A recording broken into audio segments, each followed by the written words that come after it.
Good evening, everyone. Welcome to Andromeda 7 Celestial Gateway, your community support, help, friendship, knowledge, limitless love, and most of all, being of value to others as best we can.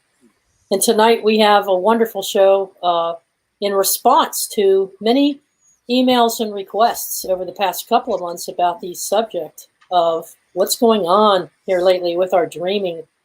Are we having visions? Are we having visitors? Or are we experiencing some type of sleep disorder? What's involved with all this? And how do we know? How will we know that we're dealing with something that's real versus something we've created in our minds while we're sleeping? So we're going to put it on the table and talk a little bit about it tonight with our guest, Sarah Soderlund. Good to see you, Sarah Soderlund. Welcome, Sarah. Welcome. Thank you so for good coming to have on. you with us. Yeah. Yes. I'm so excited. Yeah, are you? That's good. I'm so excited. I also didn't know that during the intro dance that there was video until I clicked over to the YouTube, and then I was like, that's embarrassing. So we're already starting off on a very good foot. Yeah, I'm very excited. Love that. Yeah, well, you've been a longtime friend of Scotty Roberts. Rocky Stucci, you used to be on their program quite a bit with Paranormal Sarah. And so a lot of our folks know who you are and have seen you many, many times, but there's a whole group of people in our spiritual community that have never met you. Mm-hmm. Yes, that I've yet to bring to the dark side. I love that. There you go. Welcome. Now you know. Yeah, it's so exciting, and I love that family from the Rocky Stucci and the Scotty Roberts and I have been friends for way too long. Scotty's a great guy. Yep. Yeah, we're starting to show our vampirism there in our age. I fear, but Rocky is relatively new to our group of friends and our friend circle, and I like to think that I have the Midas touch whenever I'm working with people, and so it's been so exciting to see him just start small. He used to be a guy behind the microphone when I did a podcast way back in the day. And then it's 10 years later and he's like a big head honcho down in Texas now. And so cool. And I was honored to be on their show when they had that segment, because politics, I know it's not everybody's thing. And I don't even think it's my thing. One. Yeah, but that's a tough one. Yeah, it's fun to talk about. And so anybody that I can bring from that realm over into the paranormal is really going to be exciting. I like it better in the paranormal. I love the abnormal realities. It's a great show, and I love Ron Phillips and Petey. Gotta love Petey. Petey. Yes. Rocky can't keep his hands off of Petey. Right. And I've got it's weird because it's like with all of those mentions and friends and people, I have questions and stories and wild, weird, but we won't go there. Because like you said, tonight's topic, so many questions. I've already had so many messages just from the banner and the sharing of the show. Yeah. People being like, wow, I thought I was the only one. I'm so glad that other people are talking about this. And so. Fantastic. It's needed. Yeah. Good. Yeah, so what we're going to do now is we'll go ahead and acknowledge everybody in chat. Al Ciriello, good to see you. Steve Clark, welcome. Susie Q, always a pleasure. You always come in. Thank you so much. We've got Grandpa Brian 420, good to see you, brother. Glad you're here. David Castle, say hi to the Wookiee boy. Love Rufus. Julianne Payne, good to have you with us. Yeah. And Kills, my sister. Good to see you, Kelly. Love ya. Yeah, let's see who else. Elder Barry. Barry, good to see you. Yep. Yes, absolutely. Burchad, Truth Seeker. Robert V's in the house. Good to see you, Robert V. Welcome. And Trina. Doug Stack. Hope work is good for you, brother. Trina. Truth Seeker. Always a pleasure to see you. Yeah. Trina, take a hot bath. Relax, girl. She just got home from work. Tonight. That's everybody in chat. Welcome. Thanks for being with us. Look at that. There's all sorts of and faces that I know and people. Well, faces. Well, Susie Q is in there. She'll be back. You know Susie Q. You know Doug Stack probably. Yeah. And a couple of other folks in here. Realizing how badly I need glasses. You guys are chatting really fast. So yeah, they're fast. They are. Yeah. There's like a whole conversation. If you're not in the chat room. Where are you at? You should be. You should be. Well, Sarah, before we begin, let's tell folks a little bit about your background, because I know it goes way back.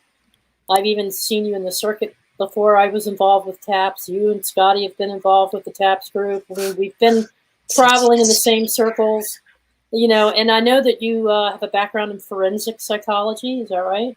Yeah. And you were also a talk show host. Was it Coast to Coast? I did Coast to Coast for a little bit and helped out there. And I also did like the American Haunting show, and it was really embarrassing. And I think the joys of getting married and divorced and then getting married is that I have different names. And so I've had many different identities. Wow. And yeah, it's been helpful for me to kind of lily pad. But the paranormal, yeah. I dare say my mom, so my godmother started the PRS community in Kansas City, Missouri. Mm-hmm. They used to have a biannual psychic fair. It was fantastic. Now it's just once annually. We used to go, my sister and I, and be the darn person holding the clipboard that would sign people up. And, we'd be hearing the psychic stories and holding the microphone for Sylvia Brown and seeing like people come through like John Edwards and like amazing psychics. And wow. I was always kind of under the tablecloth watching skeptically, being made fun of at school for the weird things that I did during the weekend with my mom and my weird older sister. And it wasn't until college that all of that weird stuff became cool. And luckily for me, right? Gosh dang it, the timing. But I was working with law enforcement, and I was working with my undergraduate in psychology and criminal justice, trying to kind of decide where I wanted to go with that. And I really liked the idea of psychology because it was understanding the human mind and like, how come some people are psychic? How come my mom can see dead people and other people can't? Like, what is this about? And trying to understand that a little bit, and ended up finding my niche in the forensic psychology space. Living in Minneapolis, Minnesota for my graduate, doing that at Chicago, but moving to Minnesota for the Darkness Radio group, Scotty Roberts, all of my paranormal buddies, like as adults, that's where the majority of them were at the time. So I had the opportunity to go to, it was like Florida, Colorado, or Minnesota. And I chose Minnesota. Minnesota, don't you know? Minnesota. It's really so many of you from up north, Yeah. Yeah. I love to scare my dad when I go back to Kansas City and do that. Oh boy, I'm really nervous. But yeah, I like it up here. It's chilly. There's really fun people. There's lots of nature, and we're just shy of Canada if we need to run out and get anything. Or, but we also have Bigfoot. He lives in Reamer. Yeah, and we've got Paul Bunyan. He's from Jenkins. He's over that way. So we have all sorts of cryptids. So paranormally speaking, it's really fantastic, and a really great airport to get to all the other places that you need to get to for traveling. But so. You guys get around. I've seen your paranormal lives with Rocky and Scotty. Those are fun, especially when you went to the fort. That was fun. Oh, Fort Snelling. Yes. And we went, it was one of those, especially being in Minneapolis, because let's just say politically, people get really hot and bothered with like assimilation. And if I shave my head the wrong way, people get their panties in a wad and they can't seem to handle themselves. And we went there, Scotty went, we went with another, this like Native American, I believe he was Apache, and which is not the tribe that was there. They were mostly Ojibwe. So it was completely different culture, because we're so American that we're like, all Native Americans are Indians. No, completely different. But we were trying to bring in like different cultural people and have that. And my family, a big chunk died in Dachau, which is not the most popular of the Holocaust hotels, but, and they weren't Jewish, which is also, was a minority of nomadic gypsies. And I felt really called to Fort Snelling because they had a lot of Native American concentration camps there, and like work camps, and right up until like there might be kids buried there with all the stuff going on right now. Like sounds like it now. And so being there and doing paranormal investigation in the daytime, I know it's not like the super popular nighttime witching hour. But people seem to think that that's when they're out the most. But the truth is anytime you go into a location, any time of the day, anytime, you can get those experiences. Yeah. Absolutely. I mean, it's easier. I think you're desensitized, right, to hear and to see, and the world is sleeping, and there is something to be said if we're doing like Solomon magic and sigil magic and constellation magic, but most paranormal investigations I've been on don't include that. We normally have like equipment from Home Depot that we're pointing in some direction and hoping for a beep boop and, you know, following our intuition. And so you can do that any time of day. Well, we have a couple stories. Oh. Dalibor has an experience. I know Lori probably has one. I've got one. There's other folks in chat that have their experiences where lots of times things happen to us right in those vulnerable hours between wake and sleep. Right before the subconscious starts kicking in, and that's when we're at our most vulnerable. That's when we're most open to all kinds of things, that whether it be biological and physiological. What I mean by that is diet, what we eat, what we drink before we go to bed, any medications we might be on, our sleep history and patterns, all has an effect on how we fall asleep or start to fall into that, drifting off into that subconscious realm, okay? And then there's those of us that are spiritually tapped in and connected, highly energetic. We're in contact with our angels. We're in contact with our higher power. And so we might be starting a visitation, or we might be traveling, or we might be seeing a vision from the past or something from the future. We're tapped in, but then something goes crazy right between that period of full sleep and just dozing off. And for some of us, we get these crazy things occurring where, now I shouldn't use the word crazy because, quite frankly, we're tired of being told we're crazy. The truth of the matter is we experience strange phenomenon that could either be considered a visitation from otherworldly or interdimensional beings, or maybe we're interacting with demonic forces, or maybe we're just got some bad energy in there trying to make us think these things, you know. There's all these things that are involved. I was talking to Lori the other day about blue light. During the day, we're exposed to blue light. It's normal. It helps our bodies. But at night, we get overexposed with computers, cell phones, television sets. We get bombarded with blue light. That affects your chemical. Yeah, that affects messes with your melatonin. Yeah. Yep.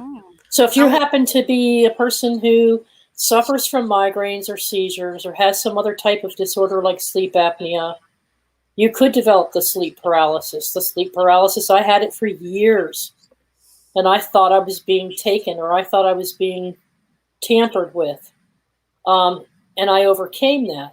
Now, did I overcome it spiritually, or did I overcome it by removing all medication out of my life? I'll never know which one, or maybe it was a combination of both. So that's what's going on. And Dalibor, I know you have a story of something that happened to you while you were sleeping. It seems very real to you, and you think you came into contact with a succubus, right?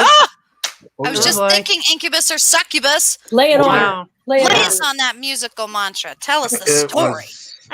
It was bizarre. It was one of the few dreams that I've had that repeated itself twice. Like not exactly the same each time, but the backstory is at the age of 23, I had bought my first condo apartment in Czechoslovakia then, which was 1991. And unbeknownst to me, it had been owned by an old doctor lady who had died in the apartment, and her cats had eaten her dead body. So I didn't know this when I bought it because the son, home meaning to Friskies, you know. Yeah, the son who sold me the apartment, he didn't mention any of this. So anyway, this apartment was full of like all these different, you know, pieces of furniture that I didn't like, all this junk basically. So I spent almost every day after work, I would just go through the stuff, throw it out, and most of it was like old newspapers. And one day I came across a jewelry box, or like a cigar box, like a decorated box. And inside I found like a whole mess of foreign currency. And I was like, wow, this is pretty cool. Yeah, I could take this to the bank and get some, you know, Czech crowns for it, or German marks or whatever. And instantly, like the light bulb in that room just like went out. And then another one. And then another one. until I was standing there in the apartment, totally in the darkness. At that point, I freaked. I just ran outside in my t-shirt and underwear, and just like was outside like in the freezing cold of February. I was just like panicked. So, after a while, I came to my senses and I was like, okay, there's no record of a ghost ever having killed anybody. So I made an action plan, went inside, got my cigarette lighter, and found the last two remaining light bulbs, screwed those in, and, didn't touch that room anymore. So anyway, I don't know if it was that night or the next night, I had a dream of like this old lady, and I clearly saw her face. It was naked and was trying to get on top of me, trying to seduce me as I slept. And this happened twice. And I clearly remembered her face. Now, I didn't even know what she looked like. So, as the weeks and months went on, I came to find out that she had actually died in the apartment, which explained like a lot of these strange things I'd found in the apartment, like cat brains preserved in formaldehyde, Oh my gosh. strange bullet holes in the walls that I found out later were made by the cops who were actually had to come in and kill the cats because the cats had gone crazy because they didn't have anything to fascinating. eat. It is. Dalibor, what spiritual belief system do you have? Being in like Czechoslovakia at that time, are you in that folklore or that spirituality? Well, I'm a former Catholic. I was born Catholic, but I pretty much like saw through the BS of all organized religions, and you could say today that I'm more of like more towards like the Wiccan, polytheistic, Thelemic, Thelemite, that sort of thing. Okay. So anyway. I met up with one of my neighbors, and he showed me like a group photo of all the people from the house. They'd gotten together for like a party, and instantly I was like, "That's her. That's her. That's the doctor lady." And he was like, "Yeah, you're right. I picked her out of a photo, out of a lineup, basically." So that's how I knew that the dream was for real. But there were other like weird incidents that happened after that that would indicate like a malevolent spirit. Like, for example, I was the room that she had died in was the bedroom, and there was this crack in the wall that I was trying to fix. It didn't want to get fixed, but under any circumstances, I tried plaster, I tried cement, and one day, like the whole, I don't know what it's called, like stucco or whatever, fell off, and inside that like bare stone or concrete wall, you could see the imprint of a hand, but it wasn't like a male hand. It was like a smaller hand. It was like a female hand. I was like, oh my God, that's her. So I tried covering it up again in real life. Yeah. Oh my goodness. Yeah, in real life. So I covered it up, but the cement that I put up, since I'm not an expert, fell down. And this time it took off even more of the stucco. And next to that hand was like a silhouette of like a female face, and that was her. That was her. And at that point, my girlfriend at that time, she was like, sell it, move out, get rid of it. It's like haunted, it's evil. And so it was like weird. I wound up living with her for 7 years like that. And every once in a while, she would like make her presence known. And first of all, it was like there was an unusually large amount of light bulbs that would just break for no reason. I also had a glass that was sitting on top of the counter that just like fractured for no reason while I was in a different room. Then there were other weird things. Like one time I was falling asleep, and I distinctly heard a female voice in the apartment saying, "Somebody's been smoking here again." And I knew that it was her. I was like, what do you think so weird differentiated it between a woman that might have been trapped in the wall or buried there or abused there or traumatized there than the differentiation of a malevolent succubus? Well, I think she had become a succubus because she was kind of trapped in there. It's that wasn't her original intention. She had been a doctor her whole life, emergency medical physician, and she was saving people's lives on a daily basis. She had all her medical books there and everything. So, that's how I kind of became a minor medical, not expert, but I would read them in the bathroom, basically, all these old medical textbooks. Did you ever try to communicate with her or ask her why she was there or anything like that? Yes, not myself directly, but my mom, she's an intuitive, she's a sensitive. And so when she visited me in Czech, back then they were still living in the United States, and she visited me because my parents had to come over for a funeral, and she connected with her.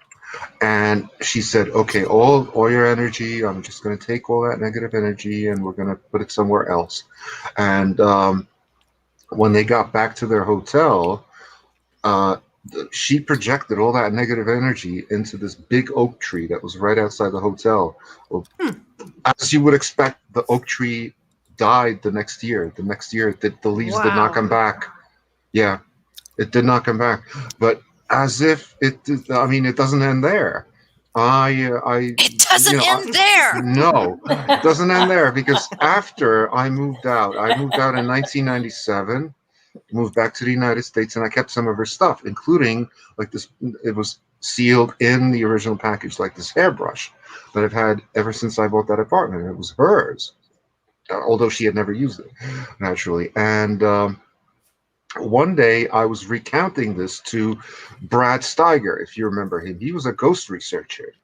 And Brad Steiger. And I like that name. Yes. Yeah. Anyway, I finished the story, and I hear like some commotion in my bathroom over here in Germany. And I was like, what is that? So, when I went to the bathroom the next time, I noticed that in the middle of my sink was sitting this hairbrush. Okay.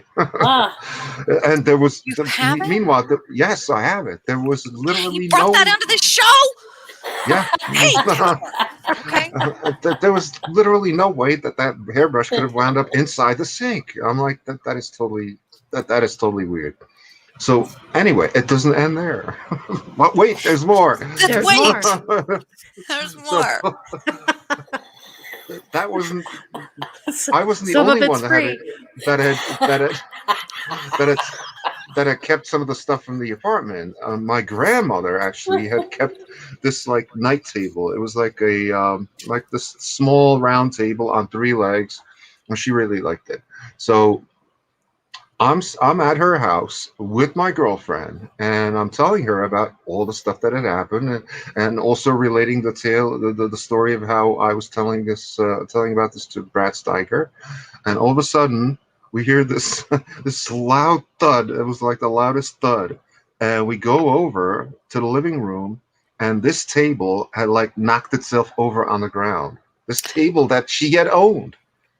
It's like anytime you speak of her, and went like that. All right. It's granted, it's a very easily tipped over table because the legs are really close together, so it's really easy to tip it over. So, and my grandma said that it had been kind of like against the chair, so maybe like a passing truck or something could have made vibrations that dislodged it a little bit or something. But still, in other words, anytime I speak of her, something happens. Well, you see, I can't help but think that a lot of us are so tapped in and have such powerful thoughts that maybe, if you can move a spoon across the table subconsciously when you're thinking about somebody, maybe you're manifesting without realizing that activity. Well, granted, I questioned that about my own father's visitation until Lori and I did some work together, and then I found out it was real. But you never know what you're creating yourself because you keep thinking about her.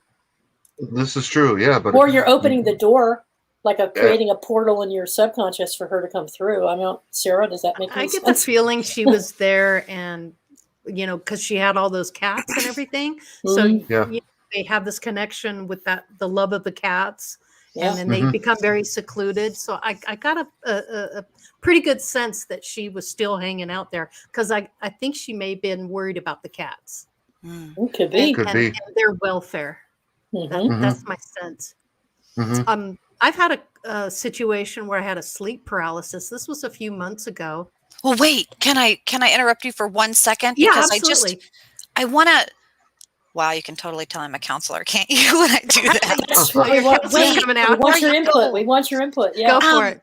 Well, I think it's really interesting. Some of the things that Dalibor mentioned, as far as like whether or not we want to give credence to whether a succubus is real, using my Dana Carvey fingers, or projected, what is real, something in our minds or something we're feeling. But like in like, I think it's real.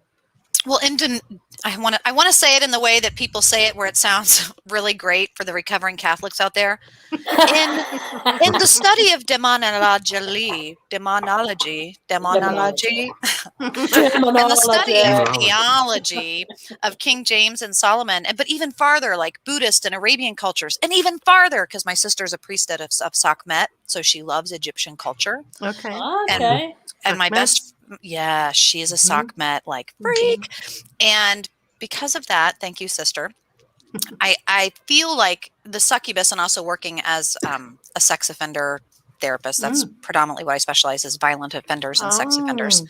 So the succubus idea, it's fascinating. And in the religious part of the Egyptian culture, that cat theme, the animalistic cannibalism, the cat frenzy, the cat scratch fever, like all of this, as well as like the myths of the abduction. I mean, Anunnaki, Sumerian, Egyptian, cat people, lioness kind of craziness, right? But that it would be coming through us in that, what you had mentioned very, early on, in that I call it the hypnagogic state, because when we're doing hypnosis, it's the easiest place to be suggested, but that kind of theta space. And then whether or not you want to go down the 5G conspiracy theory of all the crazy things going on right now, but that the succubus is so connected to, I think, the Egyptian culture. I mean, all cultures, but the Egyptian culture show a lot of the things that you were mentioning. Absolutely. Laying down, being in this position, the trap, the mummified, like, so just kind of interesting to see so many correlations and things that were centuries before us. Yeah, and obviously Dalibor is very open to these energies, because he's picking them up, he's seeing them. So His mom was I think psychic. it was real. Yeah, his mom's got it. Yep. I think your grandmother as well, doesn't she, Dalibor? Your grandmother has some. Not so much. No, not so much. Oh, okay. Yeah. I don't believe that. She is, Yeah, and you are too. But no, but not as out of the closet as your mother, and not as wielded as your mother. Yeah. Yeah. Okay.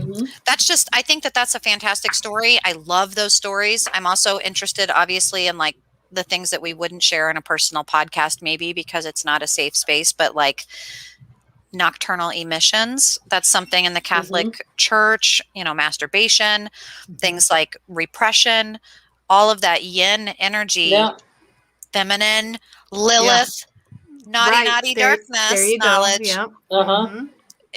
It is important. It's relevant. And so I don't think sirens are always bad just because it's a longing or a yearning or, a sexual repression. But well, I've never had a nocturnal emission ever. Ever? So no, never. Oh, that's kind of unique. Yeah. So in other words, I didn't pass semen during this encounter or any other dream encounter, which means, technically speaking, I didn't have sex with the entity. Did you feel like more of an observer, or did you feel like it was actually happening to you? No, I felt like a rape victim. Seriously, like a rape See, victim. and this is like what a lot of men. I was like desecrated, desecrated by the fact that this like old 90-year-old woman got naked, and she's trying to because don't forget I was 23 at the time. Oh my goodness! But it's like that old hag syndrome that we see in some of the winch lore, but also like in The Shining. Yep. Yeah. Right over my head. Bathtub scene. Oh, say no more. Yeah. there's something to it. I think that, like, even when I saw that scene, or you see scenes like it, the Japanese, the grudge, and that the female in longing crawling and cryptically in the hair and the blah, like, it's just creepy. the feminine space, Yeah, the mother, the maiden, the crone, all of them sharing like a very specific power that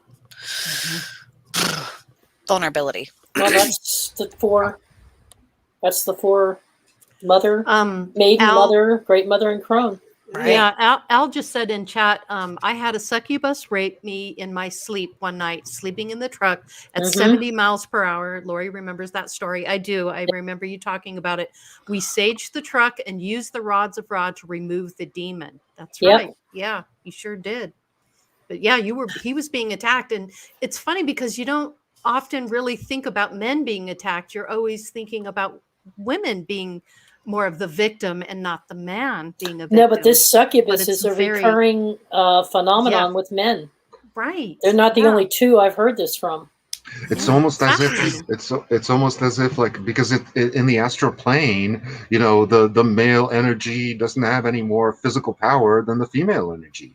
It's you know, being abducted or violated is violation right there. Yeah. Any unwanted is violation of your space. Exactly. And also at that time I had a girlfriend that I was madly in love with, so you know that was a most unwanted advance, you know. Especially but it was really weird because at that time when these dreams happened, these two dreams happened, like I said, I didn't know that she had died in the apartment. And under what circumstances. Wow. Yeah. Well, Lori, tell us about your sleep paralysis. I've had it too, but yours is more recent. Go ahead. Yeah, a few months ago, I was in a deep sleep, and then I realized I was in it felt like I was in a waking state, and I started to almost panic because I couldn't move my limbs. I couldn't open my mouth. I was like trying to say something, and nothing was happening. My body was completely shut down, and for a couple of seconds, I started to panic, and then I realized this isn't normal. Calm down. It's going to be okay. Go back to sleep. When you wake up, you'll be out of this. And I can't figure out if I was literally awake, like part of me was awake, but my body wasn't, like I was disconnected, or possibly above my body to where I didn't have any motor function or skills. So it was very, very scary, very like, oh my God. But I was able to talk myself out of it. And a few hours later, I woke up and everything was okay. But it was like, it felt so real because you can't express anything. You can't move your body. You can't speak. You can't see. You can't open your eyes. Now, see, that happened to her one time, right, Lori? Just that one time?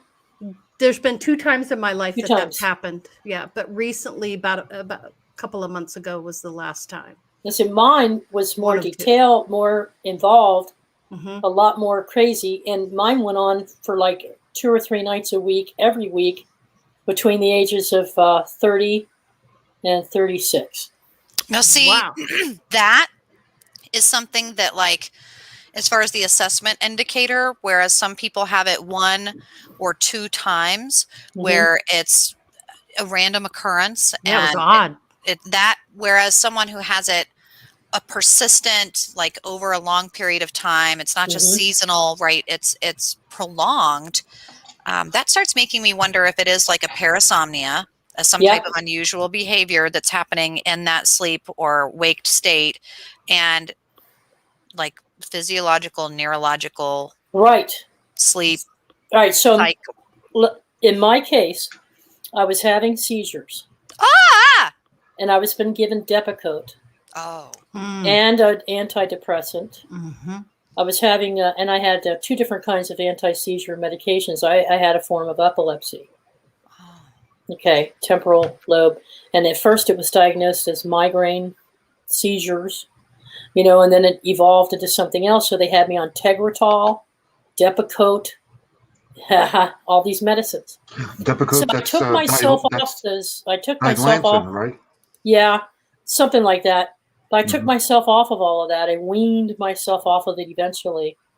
And when I called them attacks, because that's what I thought they were, I thought they were, and I came from a Roman Catholic background, ditched that religiosity, and became more of a born-again, charismatic Christian. I went through that whole process. I hung out with the Pentecostals for a long, long time. Wow. They were my brothers and sisters. I loved my Pentecostal brothers and sisters. So I had a huge background in Christian theology and religion. But then I also had the intellectual side where I was talking, just like Scotty, I found out things that I was like, none of this makes sense, you know? Yeah. So I now follow and had started following, I guess, more of a Native American belief system and the belief in the Christos spirit, not the whole Old Testament, New Testament thing. I pretty much chucked a lot of it out the window. But the point is I was getting what I felt was the true message of the Christ teaching. Okay. So I had this faith system that I had a higher power. So when I got rid of all the medications and started, and I had a hysterectomy in the process, which changed all my hormones, right? Yeah. So, but I was still having the damned sleep paralysis, okay? And it was like a buzzing sensation, like a bee sting, just constant in my head. And I'm like, leave me alone. And then I got the feeling that if I went to sleep, I wouldn't breathe anymore. Oh, I hate that. I actually so I felt like I was suffocating, right? And I felt like the covers were taken off of me, and my body was being pulled out of the bed, down into the floor, or they were trying to drag me out into the hallway. I never saw a being. You said they. They. Yeah, she did. It felt like there was more than one. Mm-hmm. And I never saw a being or beings. I just had the sense that there was a group trying to pull me out the bedroom window or down the floor. And I have vivid memories of clawing the wall, holding onto the door jamb with all my strength, telling my dog, help me, but nothing would come out of my mouth. I was completely paralyzed. I couldn't defend myself. I couldn't even call out for help. And this went on constantly until I finally learned, I went back to the old teachings, call on the blood of Jesus. The blood of Jesus, I called on the blood of Jesus, and that pushed it back, but it still persisted. And so then he said, okay, it's not the blood of Jesus. What is it then? And I said, you know what? You're not real. I think you have no power over me. Yeah, you have no power over me. You're not real. Go away. I'm sovereign. You have no power. You're a figment. You're either a figment of my imagination, or you think you're real enough to invade me. I'm not permitting it. Go away. And it would get real intense, and I would get scared for a brief second. And I taught myself not to have fear when I faced it. So you controlled that fear. Instead of hiding under the covers, I pulled the covers down. I'm like, you're not real. Because I've noticed that every time I do wake up, my dog is in a completely different position, and I'm still in the position that I was when I laid down. So none of this could have been real to me.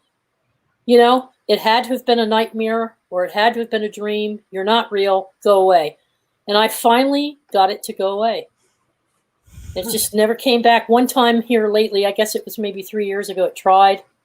I thought it was trying again to come for me, and I said, no. I know what you are, and I'm not going to be fearful. I'm not playing this game this time. You notice, I pay attention to that language. That's particularly interrogations and interviewing is my niche, and I love language. I love listening to people tell their stories. And I think that unconscious language comes through.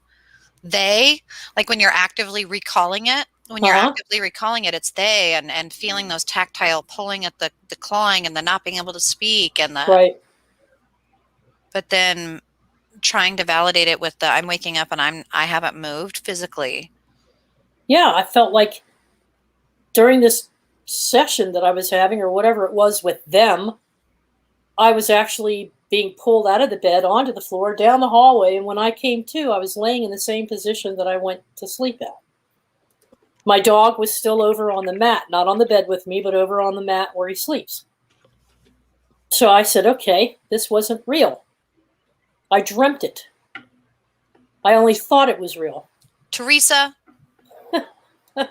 have you been abducted by aliens? You think?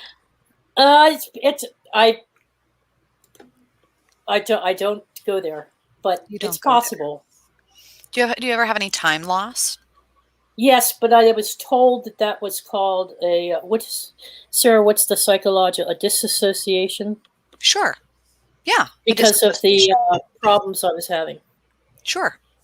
And even side effects of I woke up yeah, antidepressants can sometimes give you those really I left the house side effects.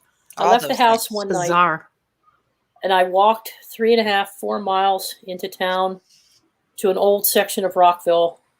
Whoa. And I must have passed out on the train tracks, because when I came to, there was a police officer there who said, "Don't move. Are you okay?" He was checking me out. And I had collapsed on the train tracks with my head on the rails. And I had fallen asleep there. In the meantime, they had the dogs, the sniffer dogs, out looking for me. Wow. All over the neighborhood. They brought out the canine unit. They were looking for me all afternoon. And I had somehow left. And they found me on the tracks. I don't remember leaving. I don't remember walking. I don't remember getting there. Wow. I sure as hell don't remember falling asleep on any railroad tracks of all places. You know, I had cuts and bruises all over me. What the heck? So then here's another question. Teresa. Yeah. Yes. Ever been possessed by what you would think to be a demonic entity? No. But you have had experiences. I've had Pentecostals tell me they thought I was. Sure. Wow. I said, "You're looky-doody." Well, in that idea of like waking up on train tracks, I mean, that's pretty dangerous behavior. Mm-hmm. And the idea of when someone is saying like, "It's a demon," and you know, it takes a lot for me to go there, but I do believe in demons. I just as much as I believe in, you know, pigs with wings. I mean, if you say that it's there and you talk about it and you draw it in a comic and it, you know, is on a cover of a book, then I mean, is it real? So I mean, but that's why they put me on all. They said, "Oh, you had another seizure," and I'm like, "Oh, really? Who has a seizure and walks 4.5-5 miles?" I'm not that stupid. I know the difference. When I had sleepwalking, when I had a seizure, I collapsed. You can't really move. Right, you that sees. You might be somewhat conscious of what's going on in a temporal partial lobe petite. But that arousal space of sleepwalking and that experience almost has elements of you know, the missing 411 in those few instances where the people were recovered alive, you know, as kids, and usually they were like asleep and they didn't know how they got there. They had been transported like many miles away from the original location, had no recollection of how they got there, you know, stuff like that. Now I will tell you, Dalibor, Sarah, Lori, I do get triggered by people who say they've been abducted. I hear. I've read the Whitley Strieber story, and I believe Whitley Strieber, and I do remember Travis Walton's story, and I do believe that story. But when people tell me things are happening to them, you know, like I was having happening to me, I have a doubt, you know, and so it's like and I just get triggered by it, and I don't want to talk about it, or I push it off, or I say, "Oh, it's probably a physical, biological, physiological disorder. Maybe it's medication you're taking, or maybe it's a lack of nutrients." Could be just talking about that. I'm trying to find everything I can find. It does make her uncomfortable, yes. You know, and that's okay, because you know, Whitley, I like to meet people in person. I'm kind of one of those, like, you know, even now it's a struggle, even with Zoom. I feel like I really want to, you know, not to seem weird, but like touch or smell or like see a person's natural reactions in their space. And the Fire in the Sky man and we traveled together from the airport to Gettysburg, and it was like an hour and a half drive. Oh, wow. And I didn't know that it was Travis at the time. I had watched Fire in the Sky numerous times with my sister. Yeah. And he was very quiet. And it wasn't until I was like, "So you're going to Gettysburg too, eh?" And he's like, "Yeah, I'm speaking at a conference." And he kind of hesitated. And I was also speaking at the paranormal conference. So I kind of got why he hesitated. And I was like, phenomenology? And he was like, yeah. And I was like, hey, I'm a non-television, nobody knows me, non-famous speaker, and I also will be speaking. And we started talking, and I would share the same feelings as you, and that I feel like he has some real encounters that he's talking about. But of course, who knows? Who knows for certain? Yeah. I was raised on V, so I mean, I think. Yeah, me too. I was like, yeah. That was good. That was Yeah, good. it's good. It was so good, and that's why I think maybe we're all kind of going to the reptilians and alien conspiracy theories now. But one of the things that I think is interesting is when you have that emotional response without the knowledge or without the validation or without some of the measurable experiences, but you still have that intuitive feeling that says, no, thank you. That's important to recognize, for whatever it is. Yeah. Yeah. See, and yeah. That's weird because I mean, I've never been abducted by aliens, but I did have a daylight That you disc know USO that I know of. Yeah, Or this life. I have thought about this many times in depth. I tried to like self-hypnotize myself if I was abducted during this incident, but no, I was not. But I had a daylight disc sighting when I was 11. This would have been 1979 when I was living in Garfield, New Jersey, and as a matter of fact, the first thing I ever searched for when I first got on the internet in 1997 was UFOs and UFO sightings, and I managed to corroborate that sighting with MUFON's database, which at that time was publicly accessible and had been witnessed by people in that area in different towns like Paramus, Rochelle Park. I had actually seen the same craft. It was like lenticular. It was black on the underside, mirrored on the upper side, and it was about maybe 35 feet wide, and it was maybe 50 feet off the ground. Wow. And so I ran inside. I was outside. I ran inside to get my parents, and by the time they got to the window, it was gone. So it's the control thing for me. I don't like the abduction scenarios because of the lack of control. I'm a control freak. Yeah. So I mean, I would like to think that now that I'm more. That was some time ago. I'm 61 now, Sarah. That was when I was between 30 and 35. So I'd like to believe that as I've become more spiritually conscious and more spiritually aware, and I've grown as much as I have in the past couple of years, that I would handle things a whole lot differently, or I would have a better intuition about things. That's all I can hope for at this point. Right. I believe that I'm connected. I believe that I have angels looking after me, and I believe that I'm one with the universe, and I'm sovereign. And if something like that, whatever it is, I don't care if it's an alien from another planet or some other dark spirit or entity. It's not going to affect me. I'm not going to play the game. Whatever the game is they want, they can't do it unless I enable it. Right. That trickster energy is really, you got to really stay above it. Yeah, Lori talks to the trickster. Yeah. You've encountered the trickster energy doing pendulum work, right? Sure. Oh, yeah. Absolutely. Dang, that's one of my spirit guides, believe it or not. That frequency. Really? Yes. Well, and I wish I need to get a thing of it.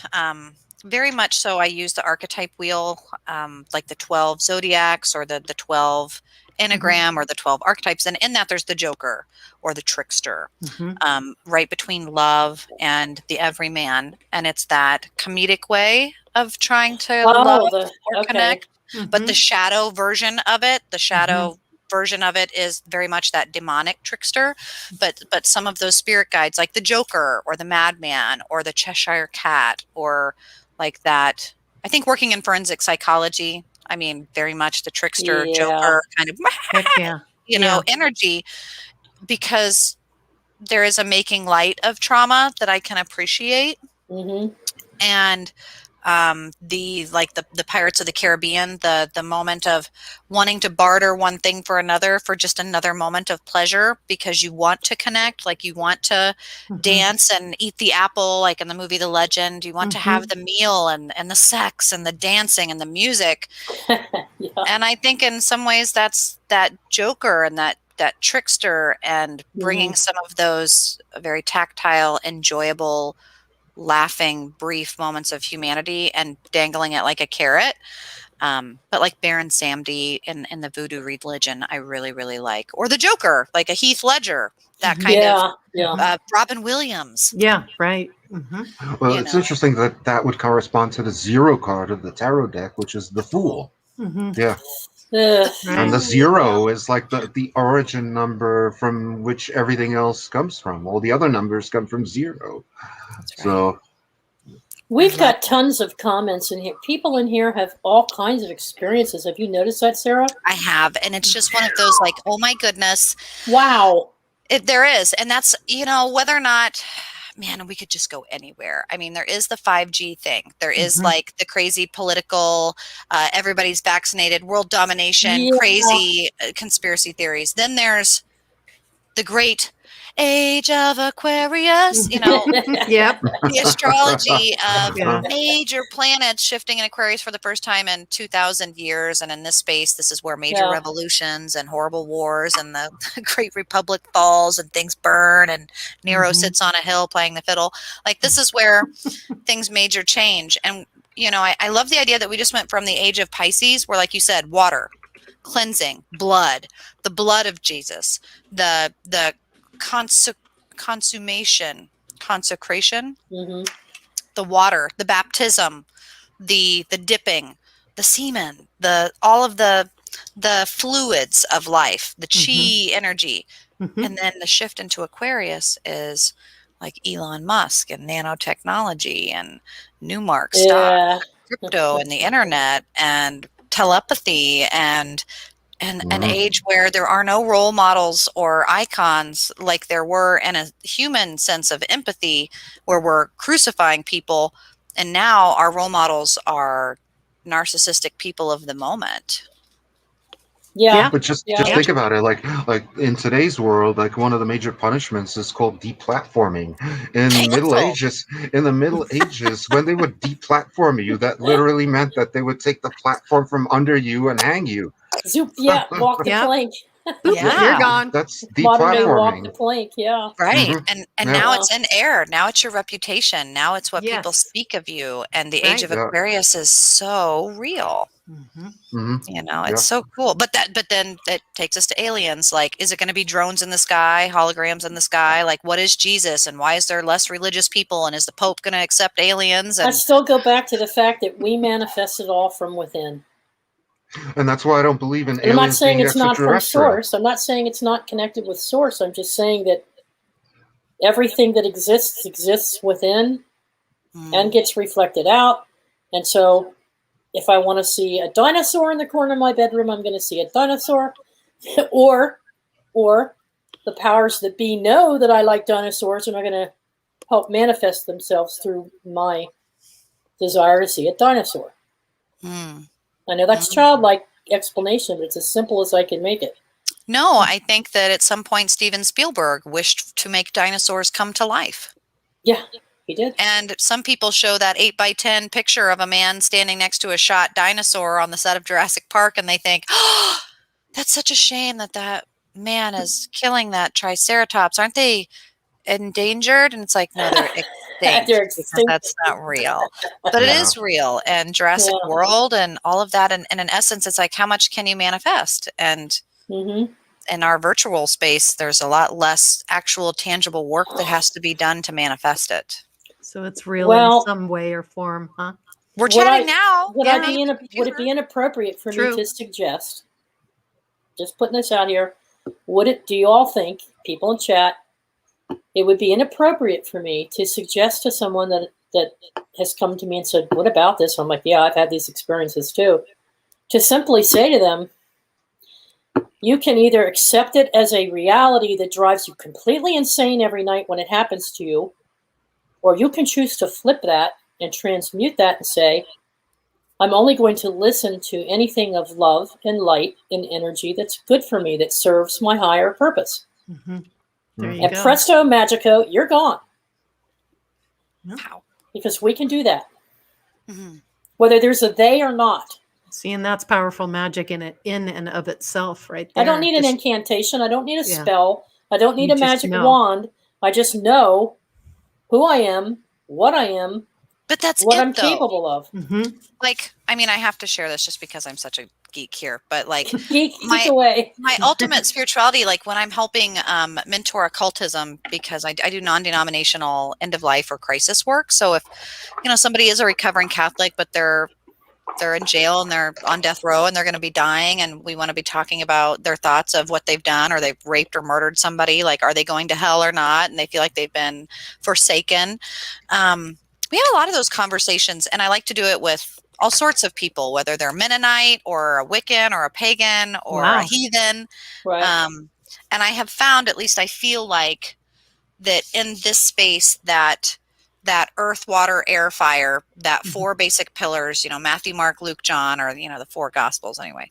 Yeah. But this idea of just your thoughts, your feelings, what you say and what you do are so pivotal. And the yin and the yang, like the inside, the introspection, your thoughts and feelings, that's inside, and the balance with what you say and do, and to keep them in harmony with each other. So even in cognitive work and therapy, I'm like trying to make this cohesive, because you don't want to say one thing and do another, or, you know, make this not equal out, even in a mathematical equation. And I feel like if you're a Christian, you think, okay, I am. And so everything you do is in accordance with that. And like clergy, I see them as someone who's only doing service, which is why when they're like, well, why can't you get married or have sex or have feelings or intimate emotions? It's because you're not supposed to have anything of your own. You're simply serving God. You're the disciple, and you're doing yang only. Wow. And you know, and I feel like it makes sense to me across all religions. It gives a little credence to what story they're trying to tell. And some of them it's like Twilight, and others it's like I'm sitting at Raffi camp, you know, and it's the story is not believable. You do pay attention, don't you? But I see exactly what you're saying in that process of being able to command that sovereign vessel that I don't need to take. And I think in that vampire space, like permission, Wiccans or in ritual, you know, do you enter upon this?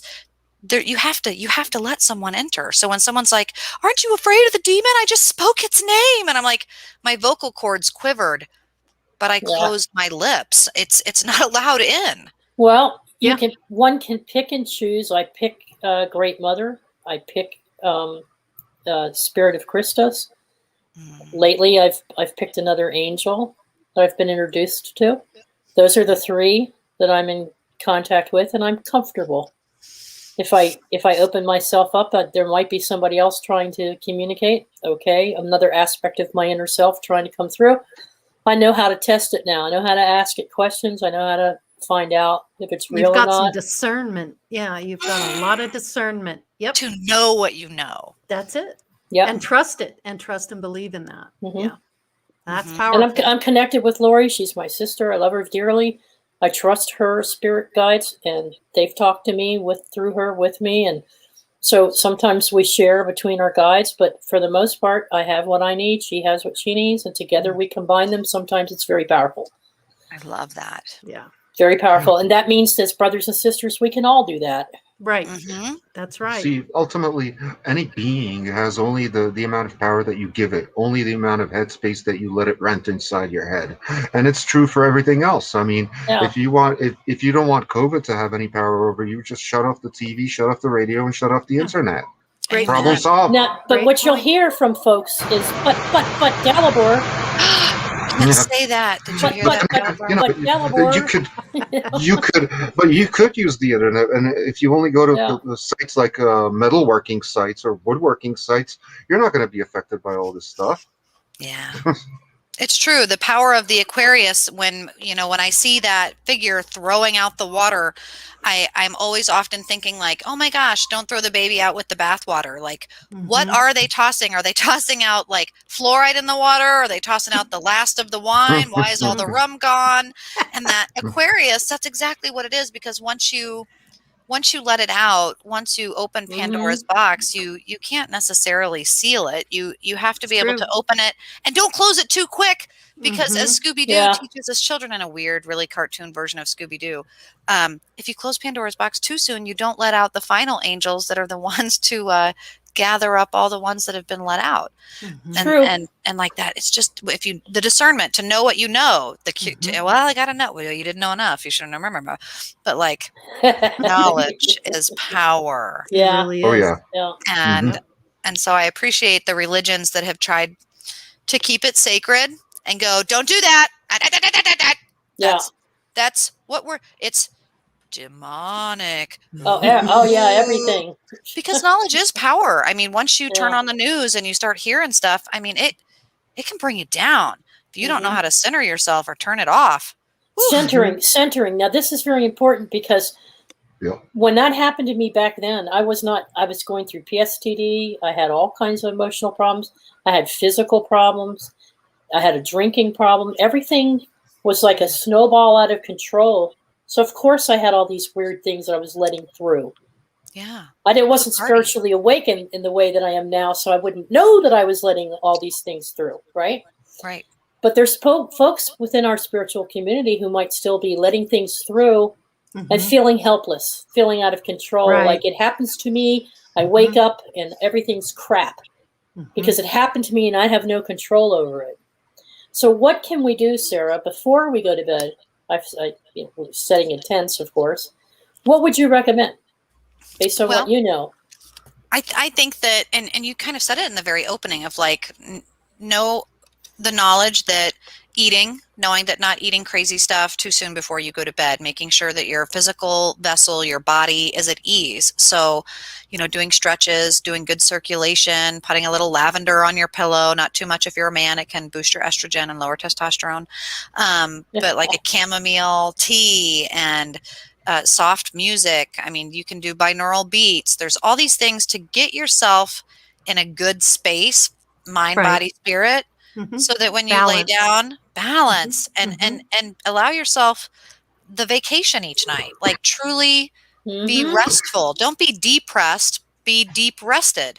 And I think the control factor is, if you're feeling a certain way, I know I sometimes struggle with anxiety and it gets me in the morning because I wake up in a fight or flight. I've had trauma in my life. So I wake up in a fight or flight, my cortisol is high. And the best thing is like lemon water. And knowing that my vessel, I need to cool down, chill out, relax, I sometimes will keep those cool rocks that we sometimes spend too much money on. Put them in the freezer, do those things that you can put it on the back of your neck and just be like, okay, I can feel it. I do the who, what, when, where, why. Who am I, Sarah? Where am I? I'm here, like doing all of those checks for grounding and centering. Grounding, connecting with Mother Earth. I'm here briefly, but I'm here and I'm safe.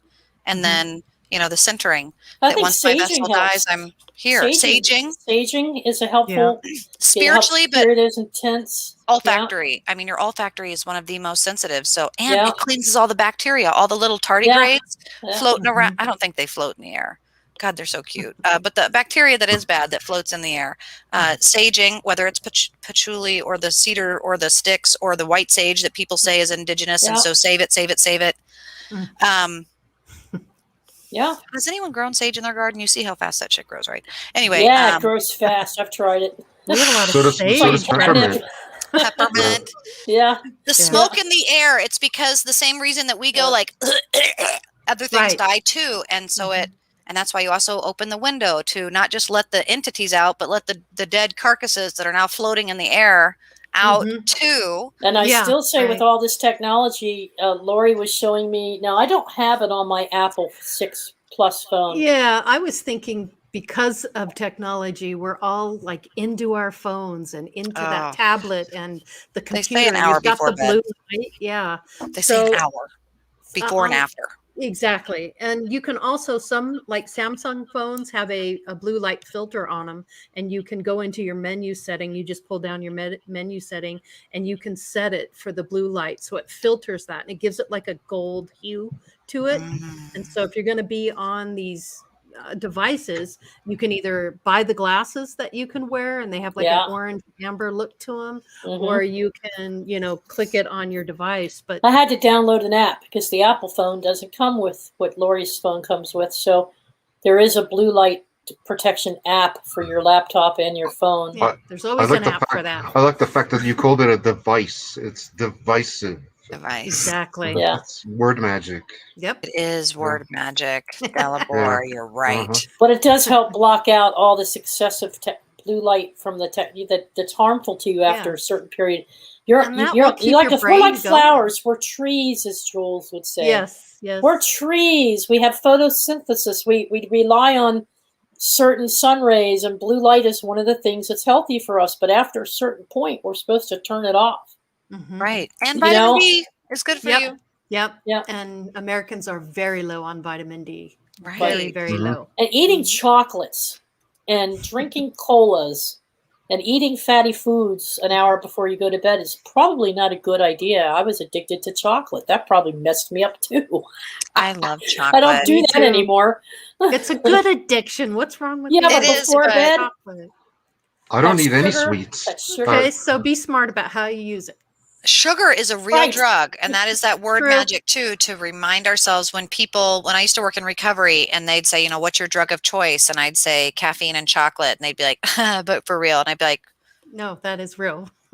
Those are some of the most addictive. No doubt. No, but there was a little girl that I was helping to take care of, and she would eat, mommy and daddy, or especially daddy, he would feed her cereal for dinner, and then he'd turn around and give her bowls of ice cream right before bed. I can't. Like the Mountain Dew mouth from some of the kids. She was having seizures. Putting nipples on a darn 2-liter and handing it to kids. I just can't. Nightmares and seizures. And I'm like, I recognized the pattern. Yeah, it's poison. I recognized it. And I'm like, ooh, stop. Yeah. And you know what? I feel bad too, because there's a documentary called Fed Up that I watched, because I'm a visually, stimulated person. And so if you show me something, I can usually do it. And I watched Fed Up, and I almost took sugar out of my life for a while because it scared me so badly. To see that it's it's 7 teaspoons a day of sugar that you're supposed to have, which I don't know, maybe 27 teaspoons. I cut sugar out of my diet entirely for at least the past 20 years. What? And oh yeah. How do you do it? It's in ketchup. It's in everything. Absolutely everything. Well, it's in everything in the United States. In the United States, if you look at read the list of ingredients, it's everything contains high fructose corn syrup, and everything also tastes sweet. Even if you go to McDonald's in the United States, it's sweet. Even meat products have it. It's so weird. In the UK, and that is the deal. It's American. Yeah, I mean, for the most part, I eat sandwiches, small sandwiches consisting of salami, cheese, and bread. And that's what I eat throughout the day. And I have maybe 5 small, tiny sandwiches a day, and that's it. And maybe I'll top that off with an apple or 2 apples. And that's pretty much it. But one of the main reason I quit was because I was diagnosed with type 2 diabetes in 2001. That's serious. Yes. Yeah. Wow. And I overcame that. I had diabetic polyneuropathy, couldn't feel my hands. So I went to a naturopath who was also a licensed medical doctor, and he used this device on me that was something like psychotronics. I'm not sure exactly what the device was, but you would have to put one bare foot on a copper plate and another electrode, and he would take substances and put them on a control plate. So he had me on homeopathics, and that was basically it, and some herbal therapy. And that basically cured it. He also told me to give up sugar, and I did that. So, and it helped. Good for you. Yeah. Good for you. That is, I would honestly say that's probably one of those addictions that I will hopefully try and amend at some point in my life. And caffeine is a very close second, and otherwise I mean, I drink coffee, but I don't put any sugar in it or cream or anything like that. Well, the folks in chat who are talking about sugar being a poison, and you just saying sugar-free is not good either. Natural sugars that you find in vegetables and fruits, it's all about portion. Right. It's all about carbs, counting carbs. I'm a diabetic type 2 as well, so I already know I can take 2 tablespoons of strawberries or I can take a half a banana over my oatmeal. There's a certain amount of sugar that comes from these, and once you get used to the different levels of sugar, you can balance out your intake, even your snacking, with vegetables and fruit without overdosing on sugar. Yeah, that's a real thing that I think when I think about American education, and if I could even manage to do one more thing, and I do wish that I could, you know, to do more. I'm not really PTA friendly. They've not let me in the group the last 3 years, but whatever. If I were to run for like the school board and just scare the shit out of them and just go way over their head and show up one day. Yeah, you would. It would be things like that. It would be like, why are we not teaching about sugar? Why are we not teaching about, you know, cryptocurrency, or the fact that the American money doesn't have to be, you know, it's not the money that's spent over in other countries. Like, you know, why are we not, I don't know. It's just, I struggle with that. So, because it's a real thing, and it's especially student lunches. It's like, I think I ate pepperoni pizza that was sugar, pizza crap, and, you know, pretzels with cheese crap, Dr. Pepper crap, brownies crap at every meal. You know, and that was our school lunch. And now we've got, because of the pandemic, there's free breakfast and lunch for all school age children. And it's fruit granola bar, fruit snacks. It's the grapefruit snacks. It's the chocolate milk with 22 grams of sugar. It's the little peanut butter and jelly wrappables. It's like, under Reagan, ketchup became a vegetable, if you remember. Yeah, and under Obama, pizza became a vegetable. Yeah, that's it. True. Thank you, Michelle. Well, Sarah, do you counsel people? I don't. You're more of a consultant with the police department and dealing with the juvenile. Not juveniles. I personally don't love children. I like my clients that are behind bars, but my recent contract with Department of Corrections has been with sex offenders that are trying to go through treatment.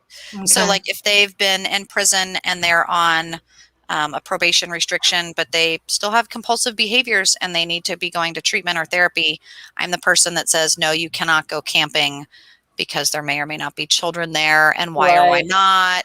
And then to like go to court and talk with police officers about the things. I do a lot of continuing education for police officers and diversity, like trying to understand, especially the Minnesota concern, I think in the last few years. Minneapolis is trying to, they tried to defund the police. That didn't work. Our crime went up 362%. And then now we're trying to accommodate that, and there's a lot of, then they're like, well, then just send in social workers, and that would be me, and I don't get paid enough to do that. So well, as far as children go, I happen to know you personally are in love with your son. I know that. I do. I love my kids. Yeah, you do. I do. And other kids that, you know, I can tolerate and handle, but I taught for a little bit when I was pregnant because I thought, God, I was a single parent kid raised by my dad. I didn't have like baby dolls or anything. And I was really nervous to be a mom. I didn't know what to do. So I practiced on other people's kids for a year and a half before I had kids. That's smart. Yeah, and I learned that I don't like them all. It's usually the parents that, well, at least in psychology, it seems like the problem is usually the parents. Yeah. And so I don't like working in the field of psychology with kids because they come in medicated already you know, you're not supposed to diagnose anyone under the age of 18. Yeah. Pre-programmed.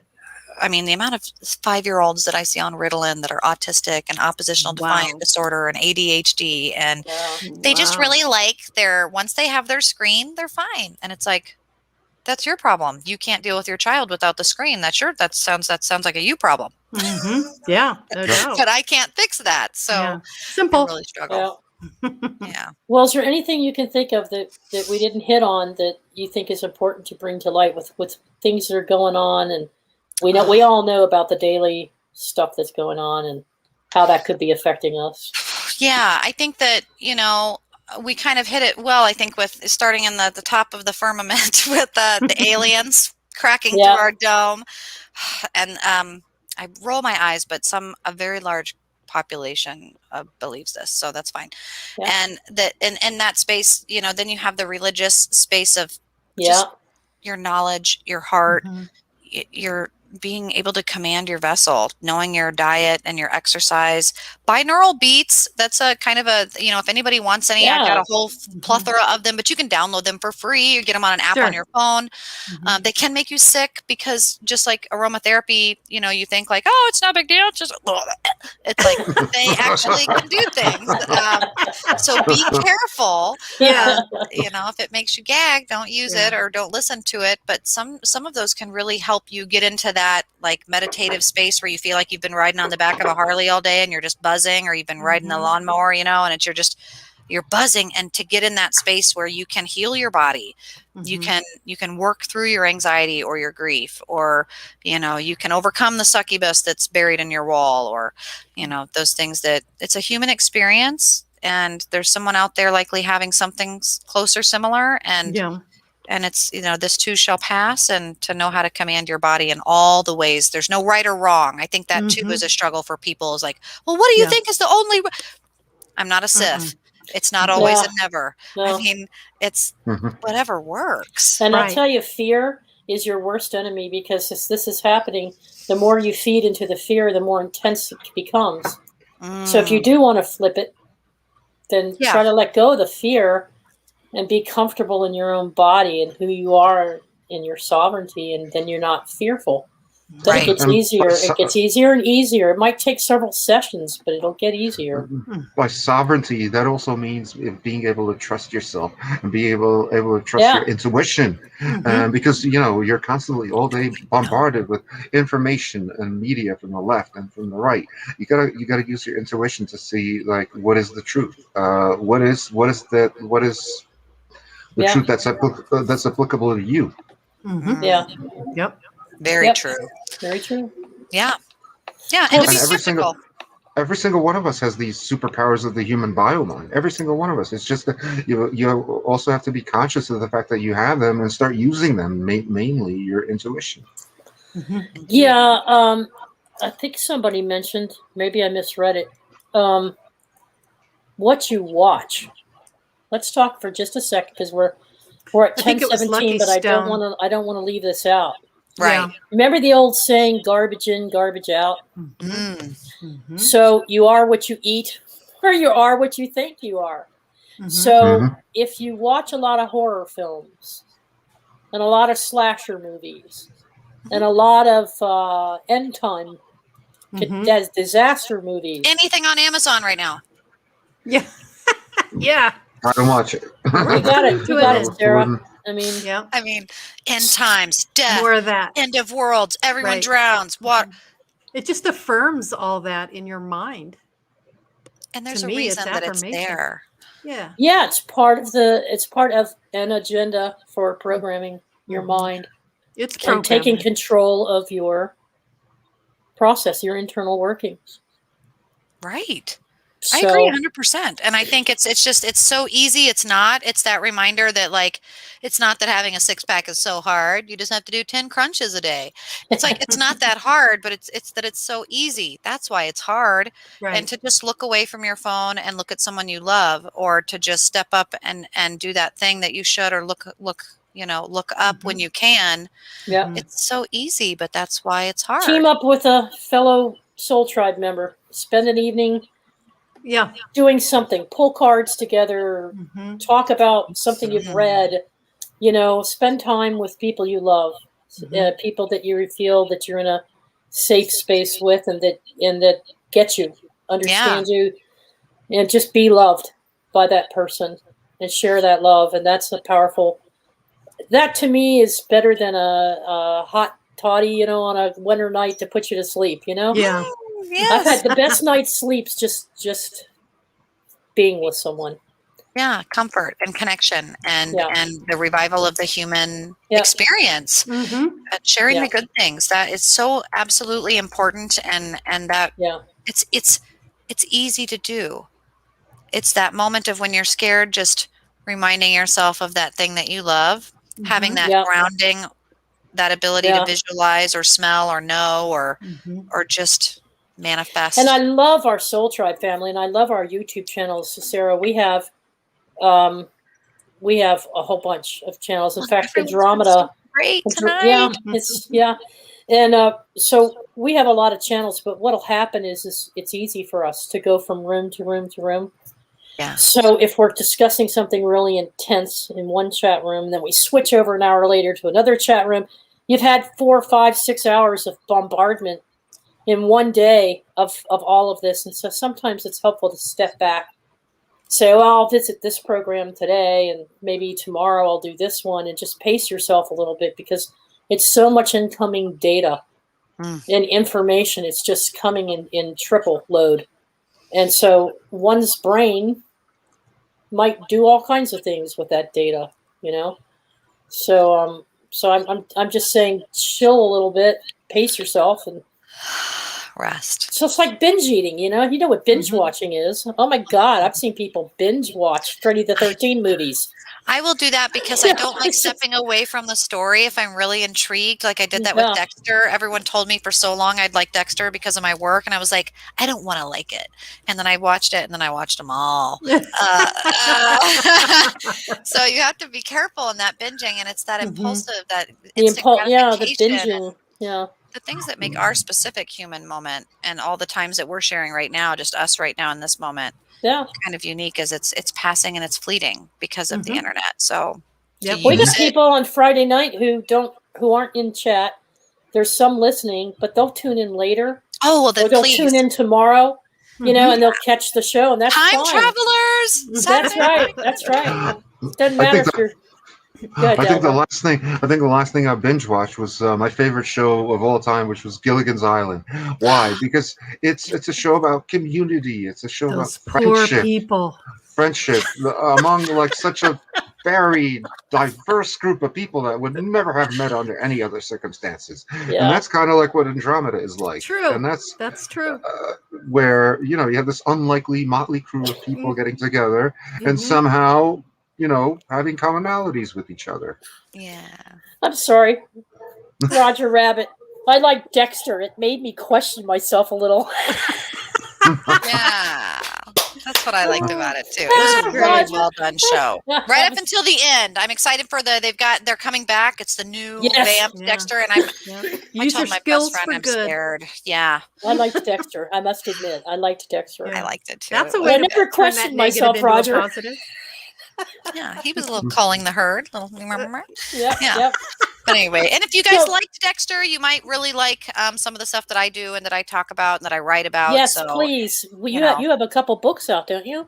I do. I have The Haunted by the Abyss, which was done through Llewellyn, and it's all some of my personal accounts, but it's very old. So I'm looking to do a second edition with Troy Taylor here next year. And then I have Quantum Parapsychology, which was a co-written just because I really like science and spirituality. You know, I think with people, quantum mechanics is where it's at. And we can see those on your website.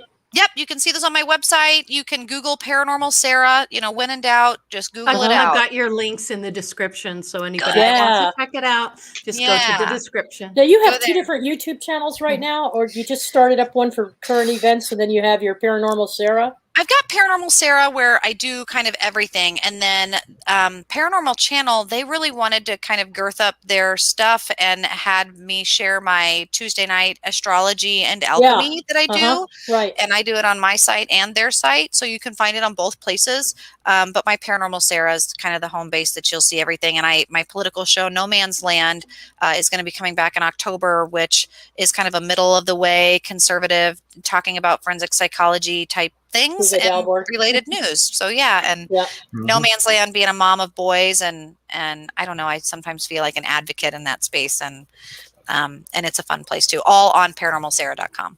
Excellent. Well, we have your links in here, and so it was a pleasure having you on. We'll have to have you back sometime. Absolutely. We were going to bring Scotty on with you tonight, because that would have been fun, the dynamics, but we would never have gotten a breath in. We would never have gotten a breath in. He knows that. You know that. That man can talk. Woo! I like you know him.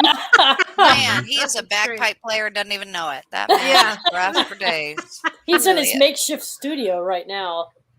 In his new spacious home. He's probably putting up flags and swords and everything else, getting everything just right. And he will be ready to be on whatever show you invite him on. And I'll come too, because it has been a joy. And everyone in the chat room has been so nice. And I just love it. Doug, Witch Moon, Loretta, everybody. So I'm going to keep staying in here and chatting. And anybody who messages me, I'll do my best to respond. Folks, go over, subscribe to her channel. She's got some great programs over there, and you'll enjoy it. So, and we love your singing, Sarah. Absolutely.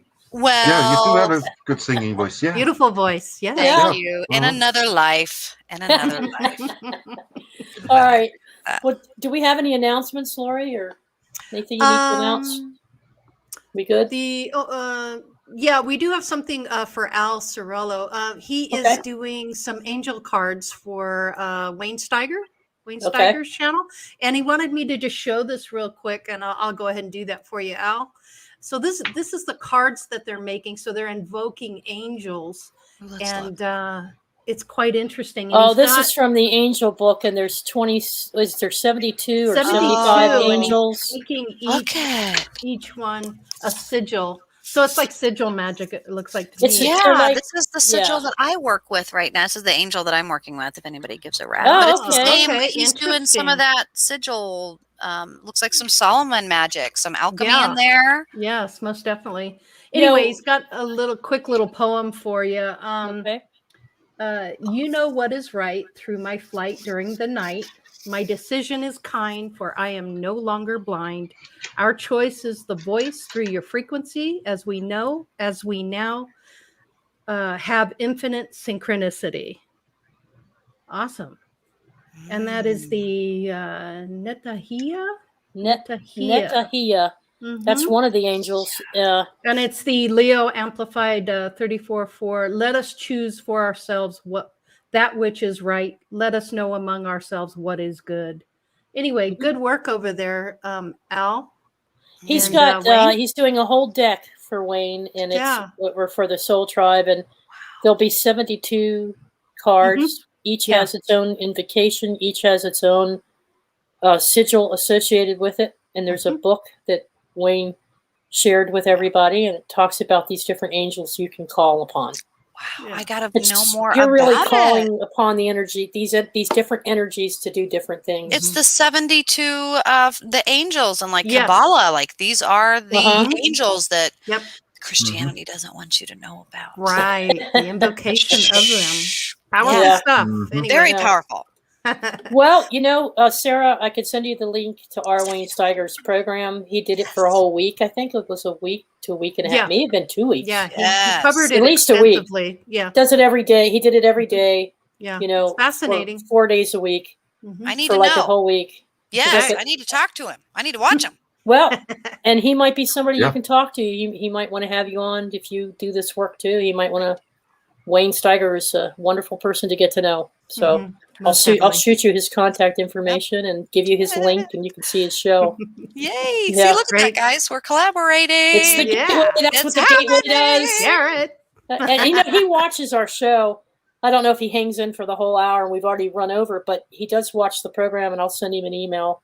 Yeah. Definitely. So good. Okay. Sarah, thank you so much. Such an honor and a pleasure. So, Yep. Dalibor, thank you. Teresa, appreciate it, Sarah. Thank you so much for doing this. All right, everybody. Good night, and we'll see you next week. All right. And Roberts is tomorrow, and Nina. That's right. Sunday. Don't forget. Yep. And Crystal Saturday.